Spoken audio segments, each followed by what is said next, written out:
Hello అండి. Reels చూస్తున్నారా? మేమేదో 5 మినిట్స్ టైం పాస్‌కి రీల్స్ చూస్తాం. బట్ అది ఎప్పుడు 1, 2 అవర్స్ అయిపోతుందో మనకే తెలియట్లేదు. టైం ఎవరి కోసం ఆగదు. ఆ మాట మనకు తెలిసినా మనం టైంని వేస్ట్ చేస్తూ ఉంటాం. ఈరోజు చాప్టర్ 3 శ్లోకం నంబర్ 43 అంటే చాప్టర్ 3ది ఆఖరి శ్లోకం. నిన్నటి చెప్పిన సిస్టమ్‌కి ఈరోజు ఒక ఎగ్జాంపుల్ చెప్తున్నాను.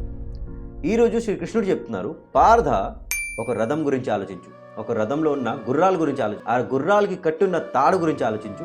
ఆ తాడుని పట్టుకున్న ఆ మనిషి అంటే ఆ డ్రైవర్ గురించి ఆలోచించు. ఇప్పుడు ఆ రథంని నీ శరీరంలాగా చూడు, ఆ గుర్రాలని నీ ఇంద్రియాలలాగా చూడు, ఆ తాడుని నీ మనసులాగా చూడు, ఆ మనిషి అంటే ఆ డ్రైవర్ని నీ బుద్ధిలాగా చూడు. ఇప్పుడు నీ సోల్ ఎక్కడుంది అంటే నీ ఆత్మ ఎక్కడుంది? నీ ఆత్మ ఏమొంచి ఒక పాసింజర్. దీనికి ఇంకోలాగా చెప్తే మన ఆత్మ ప్రతి జన్మకి ఒక్కటి నుంచి ఇంకో బాడీ మారుతూ ఉంటుంది. అంటే ఒక్క రథం నుంచి ఇంకో రథంకి మారుతూ ఉంటుంది. సో ఆత్మ పాసింజరే కదా. సో ఇప్పుడు పాసింజర్ ఎక్కడికి వెళ్ళాలో అది పాసింజర్ చెప్తాడా, డ్రైవర్ డిసైడ్ చేస్తాడు? ఆబ్వియస్లీ పాసింజరే చెప్తాడు. అంటే మన సోల్, మన జీవితం ఎలా ఉండాలి ఆ మాట మన సోల్ చెప్తారు. దాన్ని బట్టి మన బుద్ధి వినాలి. అది మన మనసు త్రూలో మన ఇంద్రియాలని కంట్రోల్ చేస్తూ మన బాడీని అలాగ నడిపించాలి. బట్ అదే ప్లేస్ లో మన సోల్ మాట మన బుద్ధి వినకపోతే అది మన మనసుని ఎప్పటికీ కంట్రోల్లో పెట్టుకోలేదు. అలాగే ఆ రథం అంటే ఆ గుర్రం, ఆ రథం, మన బాడీ కంప్లీట్ గా డిస్ట్రాయ్ అయిపోద్ది. మన ఇంద్రియాలు, మన శరీరం కంప్లీట్ గా డిస్ట్రాయ్ అయిపోద్ది. సో ఎప్పుడైనా గుర్తుపెట్టుకోండి, మీ లైఫ్ లో మీకు తెలియకుండా మీ టైం వేస్ట్ అయితే, మీకు తెలియకుండా కొన్ని కార్యాలు జరిగితే అప్పుడు మీ ఆత్మ మాట మీ బుద్ధి వినట్లేదని. మళ్ళీ అది వినాలంటే ఫోకస్ చేయాలి, మెడిటేషన్ చేయాలి.